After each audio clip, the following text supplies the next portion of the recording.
Infraline Energy, I welcome you to the third annual conference on solar power in India, technologies, opportunities, and challenges. Solar power in India is today both an opportunity and a challenge. While most parts of India are blessed with plenty of sunshine, harnessing this power and effectively putting it to use has remained a challenge. This, despite many initiatives taken by the government. In an effort to catalyze the progress in this sector, Infraline Energy is organizing the third annual conference on solar power in India. This conference will bring together a variety of people ranging from power developers to technology providers. This event is supported by the Ministry of Renewable Energy, and our knowledge partner is Bridge to India. We are thankful to them wholeheartedly. We have with us this morning Dr. Ashwini Kumar, Director Solar Energy Corporation of India, Mr. R.M. Bansal, Vice President BSES, Mr. P.K. Patanaik, Director and CEO RD Project Ventures Private Limited. We welcome you, sir. May I request Mr. Ashwini Dhar, Chief Executive Officer, Infraline Energy, to welcome the distinguished dignitaries, sir. And so that they know that this Raj Bansal is from the metering department. So I am Rajesh Bansal only, yeah.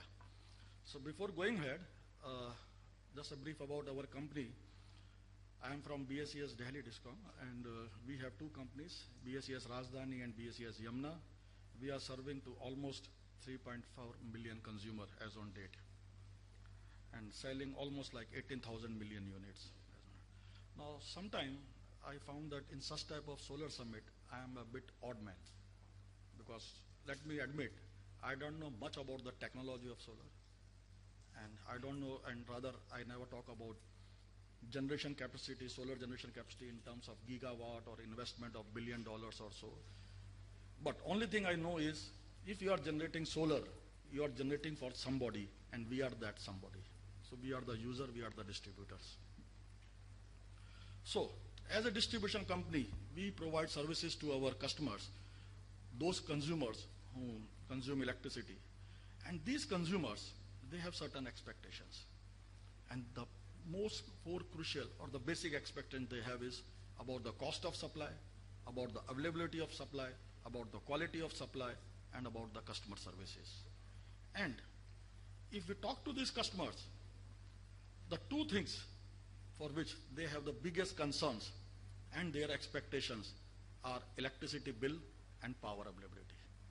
These are the two basic concerns of all our consumers. And let me tell you, I have imparted training in more than 30 countries to various utilities as a consultant for loss reduction and for demand side management. And I found basically everywhere in the world, the expectations are these four. Only thing is slightly the priorities get changed. But in general, 80% of the places, the priorities remain these two only, the electricity bill and the power availability. One more important thing we found is, both these concerns, as on date, with the existing tariff structures, are dependent on the how we manage our peak. Even your cost of supply, it depends upon how we manage the peak. Your availability of supply also depends upon how we manage the peak. So both of these things are correlated with the peak management. Just though these are very basic. Now when we say peak, peak is a gap between the availability and the requirement.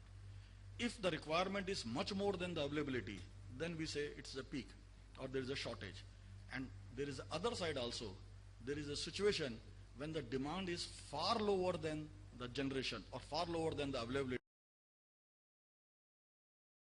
is higher, then the tariff will also be much higher.